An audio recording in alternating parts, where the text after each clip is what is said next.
HIV தொற்று கொண்ட ரத்தம் செலுத்தப்பட்டதால் கர்ப்பிணி அத்தொற்றுக்கு ஆளாகி இருக்கும் சூழலில் மருத்துவ ஊழியர்களின் இந்த தவறுக்கு அரசு பொறுப்பேற்க வேண்டும் என்றும் உரிய நடவடிக்கை இல்லை என்றால் நீதிமன்றத்தை நாடப்போவதாகவும் அப்பெண்ணின் கணவர் கூறியுள்ளார். விருதுநகர் மாவட்டம் சாத்தூர் பகுதியைச் சேர்ந்த 8 மாத கர்ப்பிணிக்கு இரத்த சோகை இருப்பதால் ரத்தம் ஏற்ற வேண்டும் என்று மருத்துவமனையில் அறிவுறுத்தப்பட்டுள்ளது.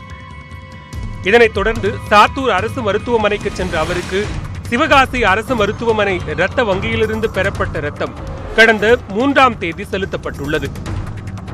அதன் பின்னர் வீட்டிற்கு சென்றுவிட்ட அந்த பெண்ணிற்கு வாந்தி, பேதி போன்ற பாதிப்புகள் இருந்துள்ளன. கர்ப்பம் தொடர்பான பிரச்சனை என அந்த தம்பதி அலட்சியமாக இருக்க மீண்டும் சாத்தூர் மருத்துவமனைக்கு சென்றபோது அங்கு அவர்களுக்கு மிகப்பெரிய அதிர்ச்சி காத்திருந்தது. கர்ப்பிணியின் இரத்தத்தை பரிசோதனை செய்ததில் HIV தொற்று இருப்பதாக மருத்துவர்கள் கூறியதை கேட்டு குடும்பத்தினர் அதிர்ச்சி அடைந்தனர். கருத்தரிக்கும் போது செய்த இரத்த பரிசோதனையில் HIV தொற்று இல்லாத போது இப்போது எப்படி அந்த நோய் வந்திருக்கும் என அந்த குடும்பத்தினர் அதிர்ந்து போயினர். இந்த விவகாரம் தொடர்பாக விசாரிக்க பல அதிர்ச்சி தரும் உண்மைகள் வெளியாக தொடங்கின. சிவகாசி அரசு மருத்துவமனைக்கு சில நாட்களுக்கு முன்பு உறவினரை பார்க்க சென்ற இளைஞர் உறவினருக்காக இரத்தம் வழங்கியுள்ளார். இந்நிலையில் வெளிநாடு செல்வதற்காக அந்த இளைஞர் மருத்துவ பரிசோதனை செய்தபோது அவருக்கு HIV தொற்று இருப்பதை தெரிந்து கொண்டுள்ளார். உடனடியாக அவர் சாத்தூர் அரசு மருத்துவமனைக்கு போன் செய்து தனக்கு HIV இருப்பதாகவும் தன்னுடைய இரத்தத்தை யாருக்கும் ஏற்ற வேண்டாம் என்றும் கூறியுள்ளார். ஆனால் எச்சரிக்கை கொடுக்கப்படும் முன்பாகவே அந்த இரத்தம் பரிசோதனை செய்யப்படாமல் சாத்தூர் கர்ப்பிணிக்கு ஏற்றப்பட்டுள்ளது.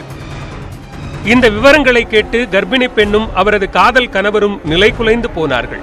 இந்நிலையில் பணியின் போது அலட்சியமாக இருந்த மருத்துவ அலுவலர்கள் மீது நடவடிக்கை கேட்டு பாதிக்கப்பட்ட பெண், அவரது கணவர் மற்றும் உறவினர்கள் சாத்தூர் நகர காவல் நிலையத்தில் புகார் அளித்துள்ளனர்.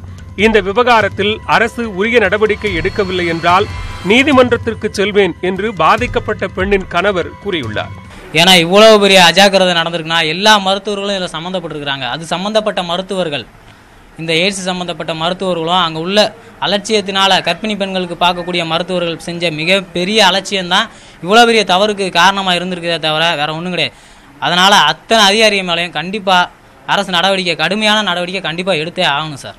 இதனைத் தொடர்ந்து கோட்டாட்சியர் அலுவலகத்திற்கு சென்று கோட்டாட்சியரிடமும் மனு அளித்தனர். இதனிடையே பாதிக்கப்பட்டவர்களுடன் வந்த ஜனநாயக வாலிபர் சங்கத்தினர் கோட்டாட்சியர் அலுவலகம் முன்பாக போராட்டத்தில் ஈடுபட்டனர். அரசு மருத்துவமனைகளுக்குள்ளாக பரிசோதனை செய்வதற்கு தனியார்களிடம் ஒப்படைத்ததனுடைய விளைவாக இன்றைய தினம் தனியார்கள் குத்தகைக்கு வேலைக்கு ஆள் போட்ட மாதிரி ஆள் போட்டுருக்காங்க. ஏனோ தானோ செக் பண்ணிருக்காங்க. இப்ப இந்த பிரச்சனைக்கு அப்புறமா அங்க இருக்கக்கூடிய கான்ட்ராக்ட் லேபரா இருக்கக்கூடிய வளர்மதி உட்பட டெக்னீஷியன்ஸ் மட்டும்தான் நீக்கப்பட்டிருக்காங்க. அங்க இருக்கக்கூடிய மருத்துவ அதிகாரியான சைலேஷ் குமார் மீது நடவடிக்கை என்ன? அவர் தான் மருத்துவ வங்கியினுடைய அதிகாரி. அவர் மீது நடவடிக்கை என்னங்கிறது இன்னைக்கு நம்ம கேள்வியா இருக்கு. அதே போல மருத்துவத்துறைகள் இன்னைக்கு அங்க வாங்கக்கூடிய பொருட்கள், அந்த பொருட்கள் தரமான பொருட்களா இல்ல. அவங்களை உடனடியாக சிகிச்சைக்கு உட்படுத்த வேண்டியிருக்குது. நிவாரணங்கிற பேர்ல அரசு வேலையோ அவங்க கொடுக்கக்கூடிய பணங்களோ தீர்வு காணாது. அவங்களுடைய இறுதி காலம் வரைக்கும் அவங்களுடைய மருத்துவ செலவுக்கு இந்த மருத்துவ துறை, இந்த இருக்கக்கூடிய தமிழக அரசாங்கம் அவங்களுடைய இறுதி காலம் வரைக்கும் அவங்களுக்கான மருத்துவத்துக்கான பாதுகாப்பு கொடுக்கணும். இதனைத் தொடர்ந்து மாவட்ட ஆட்சியர் அலுவலகத்திற்கு வந்த அவர்கள் ஆட்சியர் அலுவலக நுழைவாயிலின் முன்பு கர்ப்பிணி பெண்ணை உட்கார வைத்து சுற்றி நின்று ஆர்ப்பாட்டம் நடத்தினர். பாதிக்கப்பட்ட குடும்பத்தையும் மிரட்டிய மருத்துவ மாவட்ட இணை இயக்குனர் மனோகரன் மீது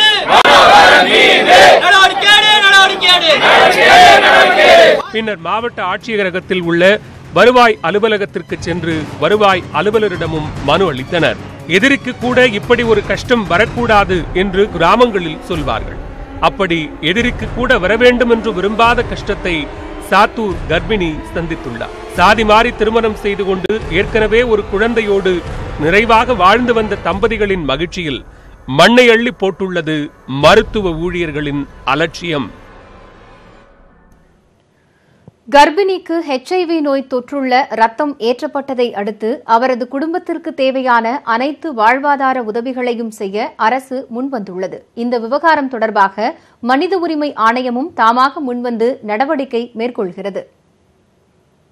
விருதுநகர் மாவட்டம் சாத்தூர் அரசு மருத்துவமனையில் கர்ப்பிணி பெண்ணுக்கு HIV தொற்றுள்ள இரத்தத்தை முறையாக பரிசோதனை செய்யாமல் ஏற்றிய ரத்த வங்கி லேப் டெக்னீஷியன் வளர்மதி, கணேஷ் மற்றும் ரமேஷ் ஆகிய மூவரையும் பணி நீக்கம் செய்து சுகாதாரத்துறை உத்தரவிட்டுள்ளது. மேலும் அவர்கள் மீது காவல்துறை சார்பில் நடவடிக்கை எடுக்கவும் பரிந்துரைக்கப்பட்டுள்ளது. இந்த விவகாரத்தை அடுத்து விருதுநகர், சிவகாசி முழுவதும் உள்ள ரத்த வங்கிகளில் ஆய்வு நடத்துவதற்கு மதுரை ராஜாஜி மருத்துவமனையின் ரத்த வங்கி தலைவர் டாக்டர் சிந்தா தலைமையில் குழு அமைக்கப்பட்டுள்ளது. மேலும் மாநிலம் முழுவதும் உள்ள ரத்த வங்கிகளுக்கு சுகாதாரத்துறை சார்பில் சுற்றறிக்கை அனுப்பப்பட்டுள்ளது. அதில் ரத்தம் பெறுவதற்கு உள்ள விதிமுறைகளையும் ரத்தத்தை பரிசோதனை செய்வதில் உள்ள விதிமுறைகளையும் முறையாக பின்பற்ற வேண்டும் என்று உத்தரவு பிறப்பிக்கப்பட்டுள்ளது.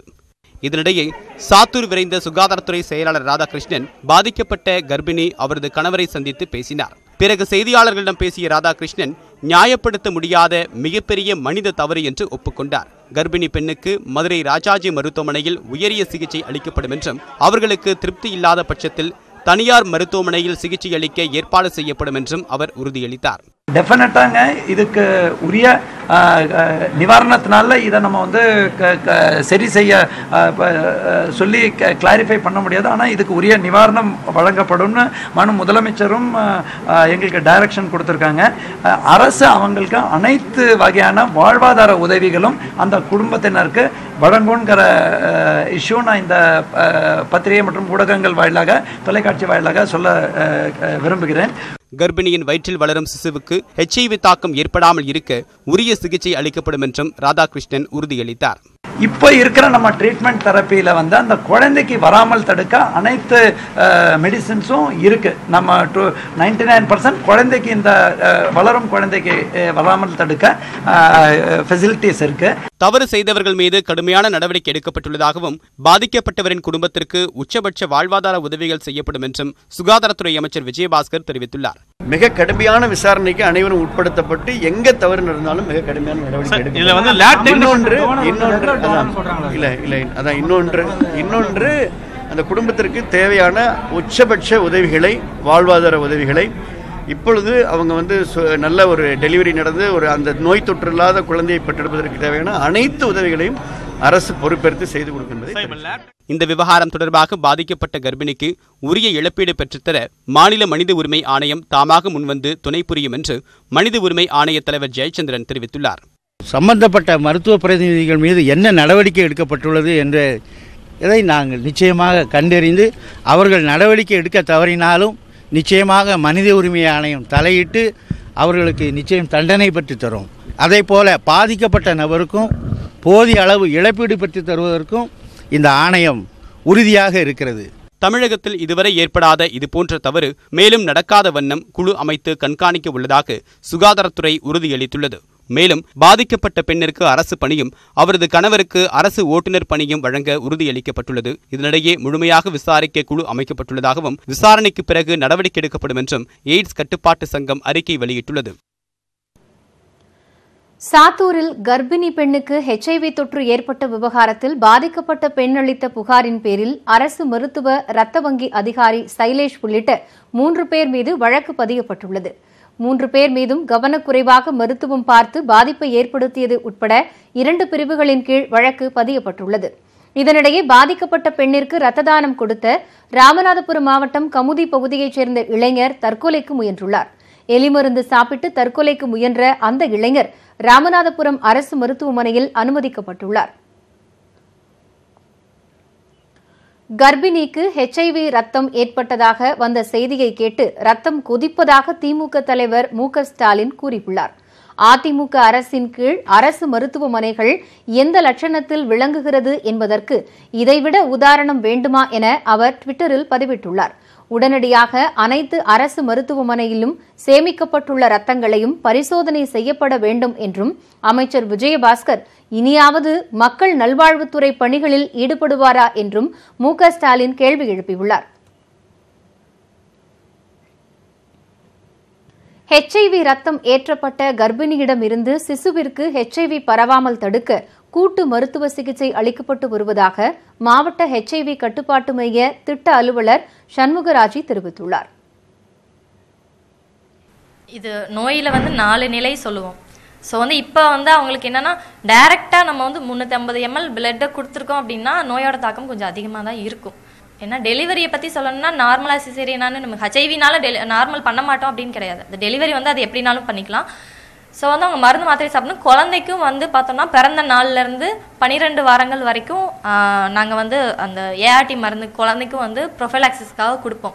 ஸோ டெஸ்ட் பார்த்துட்டு குழந்தைக்கு எப்படி இருக்குது, நெகட்டிவ் காட்டுதா பாசிட்டிவ் காட்டுதா அப்படின்னு சொல்லிட்டு 45 டேஸில் ஒரு டெஸ்ட் எடுப்போம். 6 மந்த்ஸில் ஒன்று, 18 மந்த்ஸில் ஒன்று எடுப்போம். ஸோ 45 டேஸில் டெஸ்ட் பார்த்துட்டு டிஎன்ஏ பிசிஆர் சொல்லுவோம். அதில் பாசிட்டிவ் இருந்துச்சு அப்படின்னா குழந்தைக்கு ஏஆர்டி மருந்துகள் தொடங்குற மாதிரி இருக்கும். கன்ஃபர்மேஷன் டெஸ்ட்னு பார்த்தோம்னா 18 மந்த்ஸில் தான் குழந்தைக்கு வந்து உறுதியாக இருக்கா இல்லையான்னு 18 மந்த்ஸில் தெரியும். ஸோ அது வரைக்கும் அவங்களுக்கு வந்து ஃபாலோ பண்ணிகிட்டே இருப்போம், வேறு சந்தர்ப்பவாத நோய்கள் எதுவும் வராமல் இருக்கிறதுக்கு. HIV ரத்தம் ஏற்றப்பட்ட கர்ப்பிணி பெண் அனைத்து வசதிகளும் கொண்ட மருத்துவமனையில் தங்கி சிகிச்சை பெற்று வந்தால் நோயின் தாக்கத்தை குறைக்க முடியும் என்று மருத்துவர் சாந்தி தெரிவித்துள்ளார். ஒரு சிறப்பு மருத்துவமனையில் தான் இருக்கணும். அதில் எல்லா டிபார்ட்மெண்ட்டும் சேர்ந்து இருக்கிற மாதிரி பல்துறை வல்லுநர்கள், மல்டி டிசிப்ளினரி அப்ரோச் அப்படிங்கிற மாதிரி அந்த ட்ரீட்மெண்ட் இருக்கணும்.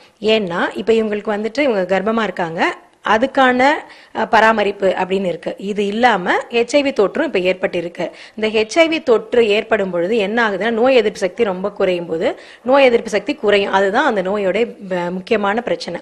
அப்போ நோய் எதிர்ப்பு தன்மை குறையும் பொழுது இன்ஃபெக்ஷன் என்றது வரதுக்கு வாய்ப்பு அதிகம். எங்கெங்க வரலாம்னா நீர்த்தாரையில கிருமி வரலாம், இல்ல வெள்ளைப்படுறது வரலாம், இல்ல அடிக்கடி காய்ச்சல். இப்ப கூட அந்த அம்மாவுக்கு வந்துட்டு லூஸ் மோஷன் வச்சு டயரியா வந்து அவங்க ஹாஸ்பிட்டல் அட்மிட் ஆயிருக்காங்க.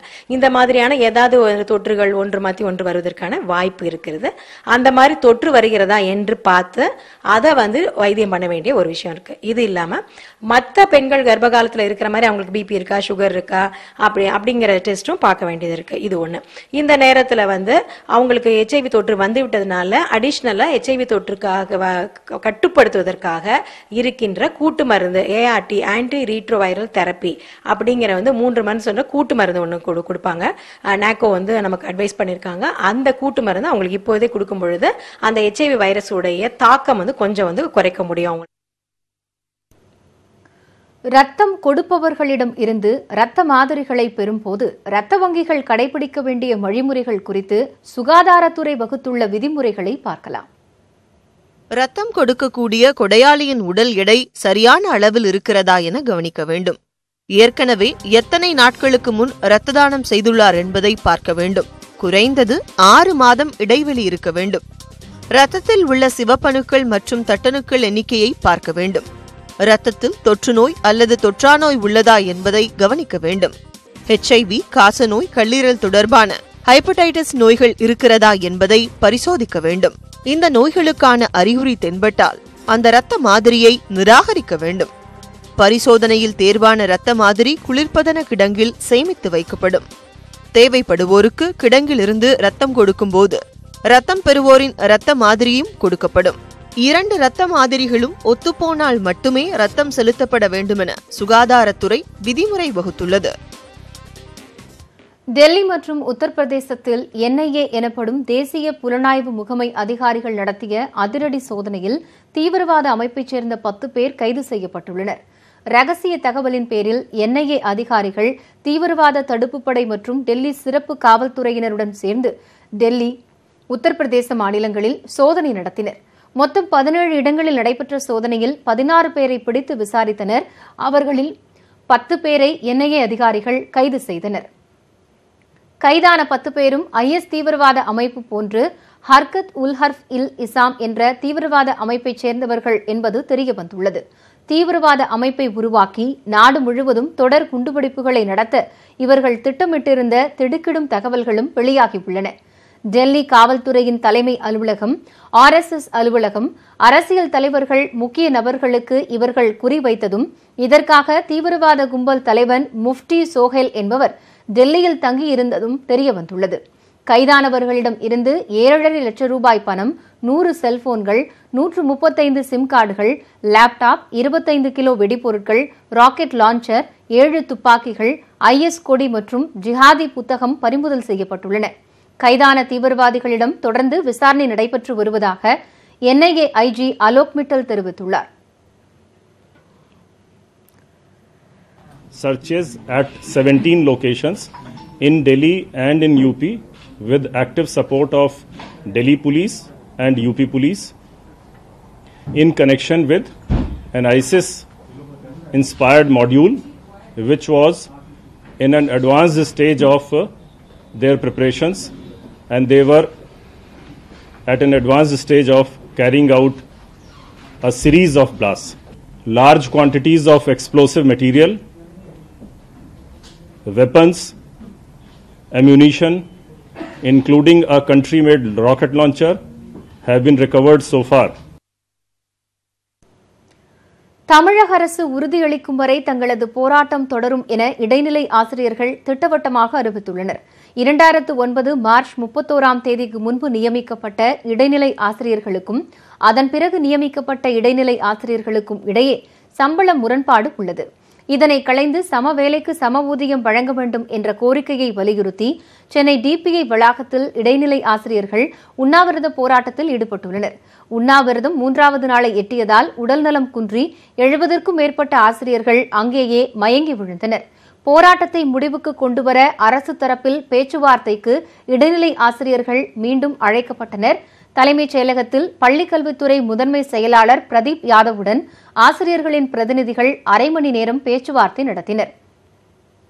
முடிவில் சம்பள முரண்பாட்டை களைய அமைக்கப்பட்டுள்ள ஒருநபர் குழுவின் அறிக்கை ஜனவரி 7ஆம் தேதிக்குள் கிடைக்கும் என்பதால் அதுவரை போராட்டத்தை ஒத்திவைக்க வேண்டும் என அரசு தரப்பில் கோரிக்கை விடுக்கப்பட்டது. பின்னர் பேச்சுவார்த்தையில் பங்கேற்ற பிரதிநிதிகள் போராட்டத்தில் ஈடுபட்டுள்ள ஆசிரியர்களுடன் ஆலோசித்தனர். இதையடுத்து சம்பள முரண்பாடு களையப்படும் என தமிழக அரசு உறுதியளிக்கும் வரை போராட்டம் தொடரும் என இடைநிலை ஆசிரியர்கள் திட்டவட்டமாக அறிவித்தனர். நாங்கள் எந்த உத்தரவாதமும் தர முடியாது என்றால் அப்ப எழுதி கொடுத்த இந்த 2 உத்தரவாத கடிதமும் ஏமாற்று வேலையா? இதைத்தான் நாங்கள் கேட்கிறோம். எழுதி கொடுத்தது மீண்டும் மீற முடியுமா? ஏற்கனவே எழுதி கொடுத்த உத்தரவாதத்தை மீறுகிறார் என்றால் இது எந்த ஒருத்திலும் நியாயம் என்று எங்களுக்கு தெரியவில்லை. எழுதி கொடுத்த இந்த உத்தரவாத கடிதம் நிறைவேற்றப்படும் என்ற அந்த வார்த்தை எங்களுக்கு கண்டிப்பாக அரசு தரப்பிலிருந்து கொடுத்தால் மட்டுமே எங்களுடைய போராட்டம் ஒத்திவைக்கப்படும். அல்லது அதுவரை எங்களுடைய போராட்டம் எத்தனை நாட்கள் ஆனாலும் எத்தனை வேதனைகளை அனுபவித்தாலும் நாங்கள் எங்களுடைய இந்த போராட்டத்தை தொடருவோம்.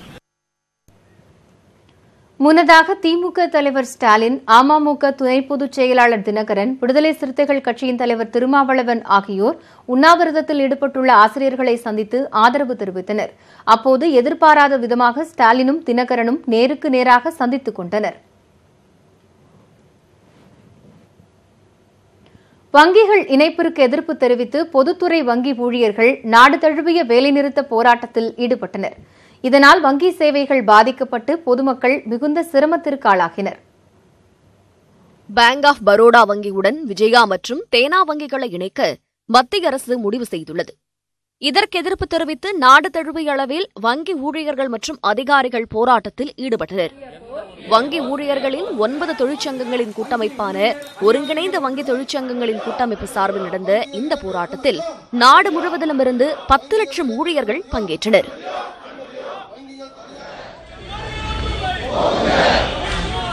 சென்னை சேப்பாக்கம் விருந்தினர் மாளிகை அருகில் நடைபெற்ற போராட்டத்தில் 1000க்கும் மேற்பட்டோர் கலந்து கொண்டனர்.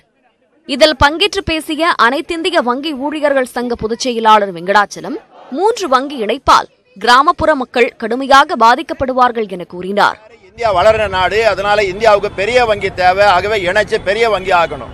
அது ஆபத்து. பெரிய வங்கினா பெரிய மனிதர்களுக்கு மட்டுமே கடன் கொடுப்பாங்க. ஏழை எளிய மக்களுக்கு, விவசாயத்துக்கு, இளைஞர்களுக்கு, அங்கத கிராமப்புற வளர்ச்சிக்கு கடன் கொடுக்கணும். பெரிய வங்கியாகி பெரிய கடன் கொடுத்து ஏமாறக்கூடாது. ஆபத்தான பாதையில அரசாங்கம் வங்கியை செலுத்துறாங்க. கோவை மாவட்டத்தில் சுமார் 800க்கும் மேற்பட்ட வங்கிகள் மூடப்பட்டுள்ளன. கோவை ரயில் நிலையம் அருகே உள்ள ஸ்டேட் பேங்க் ஆஃப் இந்தியா வங்கியின் தலைமை அலுவலகம் முன்பாக அனைத்து வங்கி ஊழியர்கள் கூட்டமைப்பு சார்பில் கண்டன ஆர்ப்பாட்டம் நடைபெற்றது. இந்த வங்கிகளை இணைப்பதன் மூலமாக வங்கி கிளைகள் மூடப்படும் அபாயம் இருக்கிறது. வராத கடன்கள் அதிகரிப்பதற்கான வாய்ப்புகள் இருக்கிறது. அதனால் வங்கிகளுக்கு மூலதனம் தேவைப்படுகிறது. மூலதனம் தேவைப்படுவதால் வங்கிகளுடைய பங்குகளை விற்க வேண்டிய அவசியம் ஏற்படுகிறது. எனவே அது ஒரு தனியார் மையத்தை நோக்கி இந்த தேசமயமாக்கப்பட்ட வங்கிகளை கொண்டு போவதற்கான ஒரு முயற்சியாகத்தான் இதை பார்க்கிறோம். அதை முறியடிப்பதற்காக வங்கி ஊழியர்கள் போராடுகிறோம். சேலத்தில் நடைபெற்ற போராட்டத்தில் 300க்கும் மேற்பட்ட வங்கிகளில் உள்ள 3000க்கும் மேற்பட்ட ஊழியர்கள் பங்கேற்றுள்ளதால் பண பரிவர்த்தனை பாதிக்கப்பட்டது. நாமக்கல் மாவட்டத்தில் வங்கி ஊழியர்கள் போராட்டத்தால் ஏடிஎம்களில் பணத்தட்டுப்பாடு ஏற்பட்டுள்ளது. லாரி, முட்டை என முக்கிய தொழில்கள் நாமக்கல்லில் முடங்கியுள்ளன. புதுச்சேரியில் வங்கி ஊழியர்களின் வேலைநிறுத்த போராட்டம் காரணமாக 500 கோடி ரூபாய் அளவில் வர்த்தகம் பாதிக்கப்பட்டுள்ளது. டெல்லி ஜந்தர் மந்தர் பகுதியில் ஒன்று கூடிய வங்கி ஊழியர்கள் தங்களது கோரிக்கைகளை வலியுறுத்தி போராட்டத்தில் ஈடுபட்டனர். இந்த போராட்டத்தால் மக்கள் பாதிக்கப்படுவார்கள் என்றறிந்த போதும் நாட்டின் நன்மைக்காகவே போராட்டம் நடத்துவதாக அவர்கள் கூறினர். ஆந்திர மாநிலத்தில் வங்கி ஊழியர்கள் போராட்டம் காரணமாக பெரும்பாலான வங்கிகள் மூடப்பட்டுள்ளன. இதனால் வங்கிகள் உள்ள தெருவே வெறிச்சோடி காணப்படுகிறது. இதேபோல மத்திய பிரதேசம், தெலுங்கானா என நாடு முழுவதும் வங்கி ஊழியர்கள் போராட்டத்தில் ஈடுபட்டனர். ஈரோடு அருகே ஓடும் பேருந்தில் சிறுமியை பாலியல் வன்கொடுமைக்கு உள்ளாக்கிய நபரை போக்சோ சட்டத்தின் கீழ் காவல்துறையினர் கைது செய்தனர். ஈரோடு மாவட்டம் அரைச்சலூரைச் சேர்ந்த 13 வயது மாணவி ஈரோட்டில் உள்ள தனியார் பள்ளிக்கு வேன் மூலமாக சென்று வந்துள்ளார். இந்நிலையில் வேன் ஓட்டுநர் விக்னேஷ் முகநூல் மூலமாக மாணவியுடன் பழகி அவருக்கு ஆசை வார்த்தைகளை கூறியதாக தெரிகிறது. இந்நிலையில் கடந்த 22ஆம் தேதி மாணவியை கடத்திய விக்னேஷ் அவரை ஓடும் சொகுசு பேருந்தில் பாலியல் வன்கொடுமைக்கு உள்ளாக்கியுள்ளார். இன்று காலை விக்னேஷிடமிருந்து மாணவி மீட்கப்பட்ட நிலையில் அவரின் பெற்றோர் அளித்த புகாரின் அடிப்படையில் விக்னேஷை போக்சோ சட்டத்தின் கீழ் ஈரோடு மகளிர் காவல்துறையினர் கைது செய்தனர். மாணவியின் கடத்தலுக்கு உதவியதாக விக்னேஷின் நண்பர்கள் 2 பேரையும் காவலர்கள் கைது செய்தனர். இதில் ஒரு சிறுவன் என்பது குறிப்பிடத்தக்கது.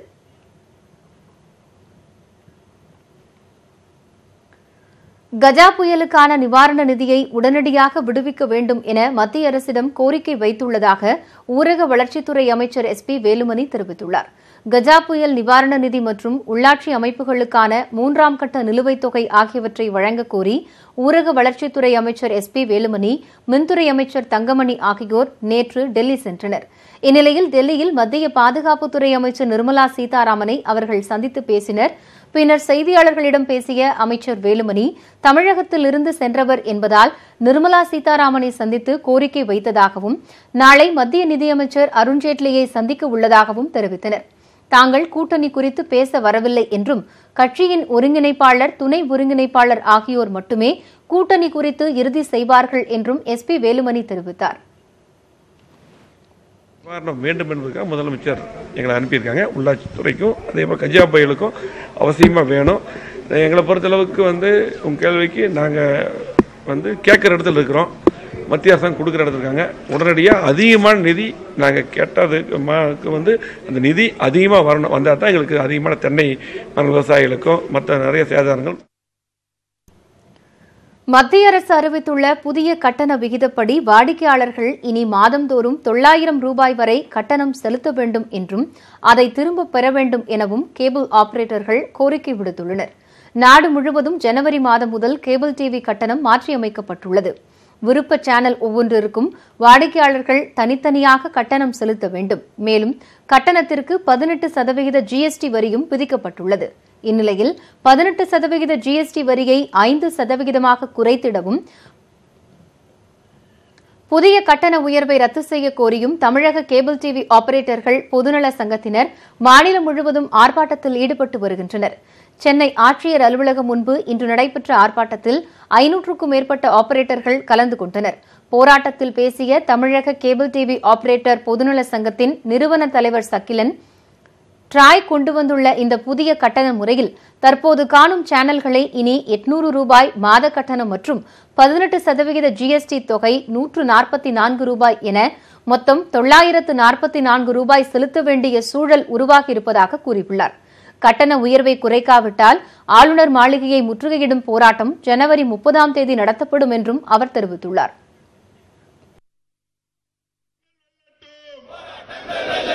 மக்களுக்கான போராட்டம் ரத்து செய், ரத்து செய், கேபிள் கட்டணத்தை உயர்த்தாதே. மாநில அரசு நடத்தக்கூடிய அரசு கேபிள் கார்ப்பரேஷன் 2011 அம்மையார் அவர்கள் 70 ரூபா கட்டணத்தோடு அறிவித்தார்கள். இந்த 70 ரூபா கட்டணம் அரசு கேபிள் இனி தொடர முடியாது என்ற நிலை ஏற்படுகிறது. இது மாநில அரசுக்கு ஒரு மிகப்பெரிய தாக்கத்தை ஏற்படுத்தும் என்பதையும் இந்த ஆர்ப்பாட்டத்தின் சார்பாக கேட்டுக்கொள்கிறோம். ஆகவே இந்த கட்டணம் உயர்வதை தடுப்பதற்கு மாநில அரசு அழுத்தம் கொடுக்க வேண்டும் என்ற கோரிக்கையும் இந்த ஆர்ப்பாட்டத்தின் சார்பாக வைக்கின்றோம். தவறுகிற பட்சத்தில் இந்த கோரிக்கையை வலியுறுத்தி தமிழகம் முழுவதும் நேற்றைய முன்தினம் 15,000 பேர் பங்கெடுத்திருக்கக்கூடிய ஆர்ப்பாட்டத்தை தவிர்த்து இன்றைய தினம் நடைபெறக்கூடிய ஆயிரக்கணக்கான ஆபரேட்டர்கள் பங்கெடுத்திருக்கிறார்கள். இதனிடையே புதிய கட்டண முறை அமலாவதால் அதில் சேராதவர்கள் டிசம்பர் 29ஆம் தேதியில் இருந்து கேபிள் டிவி சேனல்களை பார்க்க முடியாது என்று வெளியான தகவல் தவறு என ட்ராய் அறிவித்துள்ளது. விளைநிலங்கள் வழியே உயர் மின்னழுத்த கோபுரங்கள் அமைக்க எதிர்ப்பு தெரிவித்து விவசாயிகள் நடத்தி வரும் போராட்டம் 10வது நாளை எட்டியுள்ளது. அரசின் கவனத்தை ஈர்க்க உண்ணாவிரதம் மற்றும் நூதன போராட்டங்களில் விவசாயிகள் ஈடுபட்டுள்ளனர். கோவை, திருப்பூர், ஈரோடு உள்ளிட்ட 13 மாவட்டங்கள் வழியாக உயர் மின்னழுத்த கோபுரங்கள் அமைக்கும் பணி தொடங்கப்பட்டுள்ளது. விளைநிலங்கள் வழியே மின்கோபுரங்களை அமைக்க 13 மாவட்ட விவசாயிகள் எதிர்ப்பு தெரிவித்துள்ளனர். அரசின் கவனத்தை ஈர்க்க 8 மாவட்டங்களில் விவசாயிகள் காத்திருப்பு போராட்டம் நடத்தி வருகின்றனர். அவர்களின் போராட்டம் இன்றுடன் 10வது நாளை எட்டியுள்ளது. இதனிடையே 4வது நாளாக விவசாயிகள் உண்ணாவிரதத்திலும் ஈடுபட்டு வருகின்றனர். விவசாயிகளுக்கு ஆதரவளிக்கும் வகையில் திருப்பூர் மாவட்டம் பொங்கலூர் மற்றும் வாவிப்பாளையம் பகுதி வணிகர்கள் இன்று கடையடைப்பு போராட்டம் நடத்தினர். இதனால் முக்கிய கடைவீதிகள் வெறிச்சோடி காணப்பட்டன.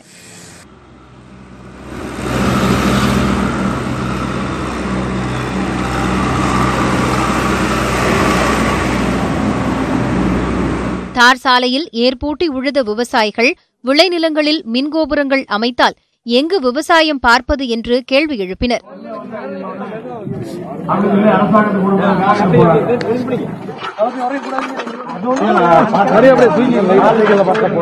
ஈரோடு மூலக்கரை பிரிவில் 11 விவசாயிகள் தொடர்ந்து 4வது நாளாக உண்ணாவிரத போராட்டத்தில் ஈடுபட்டு வருகின்றனர்.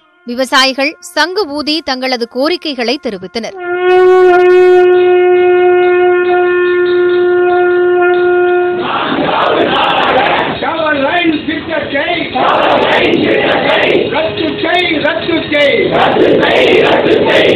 சேலம் மாவட்டம் வாழப்பாடி அருகே உள்ள ஸ்டேஷன் சாவடியில் விவசாயிகள் ஒப்பாரி வைத்தும் பிச்சை எடுத்தும் நூதன போராட்டங்களை நடத்தி எதிர்ப்பை தெரிவித்தனர்.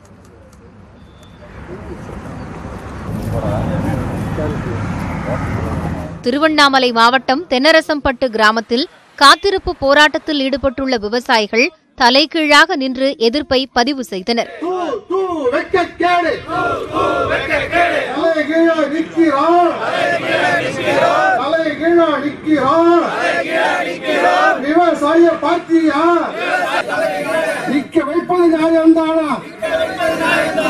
கோவை மாவட்டம் சுல்தான்பேட்டையில் காத்திருப்பு மற்றும் உண்ணாவிரத போராட்டத்தில் ஈடுபட்டுள்ள விவசாயிகளை நேரில் சந்தித்து ஆதரவு தெரிவித்த தமாக தலைவர் ஜி.கே. வாசன் பூமிக்கடியில் புதைவட கம்பிகள் வழியாக மின்சாரத்தை கொண்டு செல்ல வேண்டும் என்று வலியுறுத்தினார்.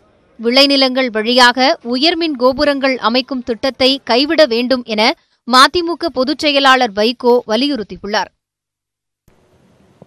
புத்தாண்டு கொண்டாட்டங்களுக்கு பல்வேறு கட்டுப்பாடுகளை விதித்துள்ள சென்னை காவல்துறையினர் நிபந்தனைகளை மீறும் நட்சத்திர ஹோட்டல் மற்றும் விடுதி நிர்வாகத்தின் மீது கடும் நடவடிக்கை எடுக்கப்படும் என எச்சரித்துள்ளனர்.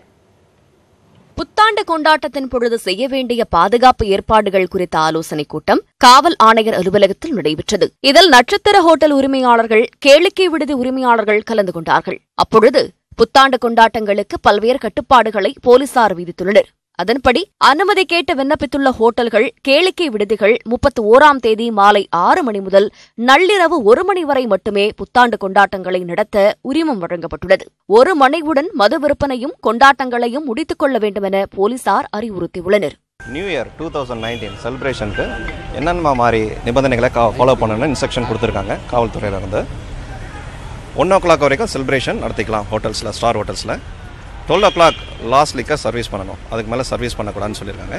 நீச்சல் குளத்தின் மீதோ அதன் அருகிலோ தற்காலிக மேடைகள் அமைக்கக்கூடாது என கட்டுப்பாடு விதிக்கப்பட்டுள்ளது.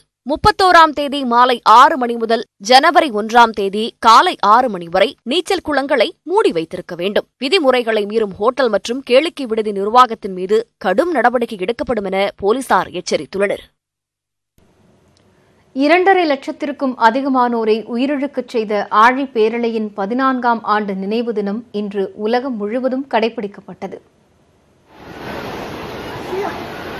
இந்தோனேஷியாவில் சுமத்ரா தீவு அருகே 2004ஆம் ஆண்டு டிசம்பர் 26ஆம் தேதி அதிகாலை சுமார் 1 மணி அளவில் ஏற்பட்ட நிலநடுக்கத்தால் பூமிக்கு கீழே நிலத்தட்டுகள் சரிந்தன. 10 நிமிடங்கள் வரை நீடித்த இந்த நிலநடுக்கம் ரிக்டர் அளவுகோலில் 9.1 பதிவானது.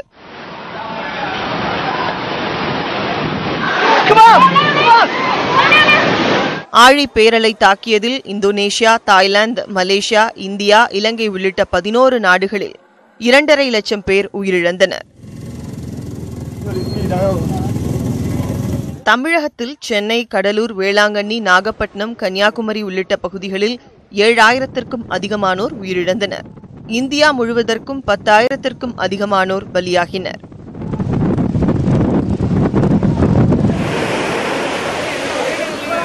சுனாமி நினைவு தினத்தையொட்டி சென்னை பட்டினப்பாக்கம் கடற்கரையில் உயிரிழந்தவர்களின் நினைவாக மணலில் மாதிரி சமாதி வடிவமைத்து பூக்களால் அலங்கரித்து மெழுகுவர்த்தி ஏந்தி அஞ்சலி செலுத்தினர்.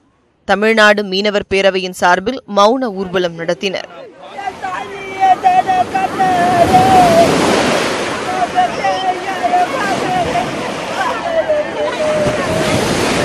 காசிமேடு அருகே நடைபெற்ற நிகழ்ச்சியில் அமைச்சர் ஜெயக்குமார் பங்கேற்றார்.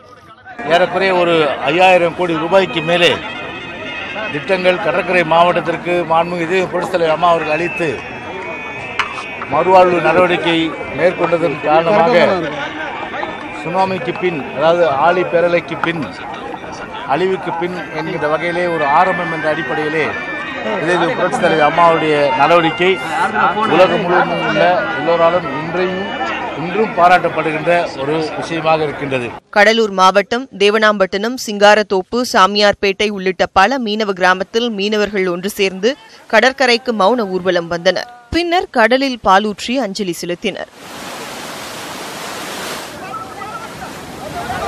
நாகையில் அமைச்சர் OS மணியன், மாவட்ட ஆட்சியர் சுரேஷ்குமார், MLA தமீம் அன்சாரி உள்ளிட்ட 300க்கும் மேற்பட்டோர் பேரணி நடத்தினர்.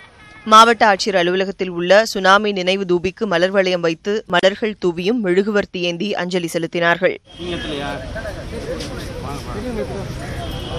வேளாங்கண்ணியில் 1000க்கும் அதிகமானோரை ஒரே இடத்தில் அடக்கம் செய்த சுனாமி தூணில் ஏராளமானவர்கள் மெழுகுவர்த்தியை ஏந்தி அஞ்சலி செலுத்தினர்.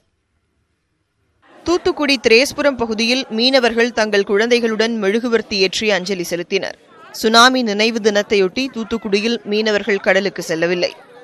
கன்னியாகுமரி மாவட்டம் மணக்குடியில் புனித அந்திராயர் தேவாலயத்தில் இன்று காலை நினைவு திருப்பலி நடைபெற்றது. தேவாலயத்திலிருந்து மௌன ஊர்வலமாக சுனாமியில் உயிரிழந்தவர்களை அடக்கம் செய்யப்பட்ட இடத்திற்கு வந்த உறவினர்கள் கண்ணீருடன் அஞ்சலி செலுத்தினர்.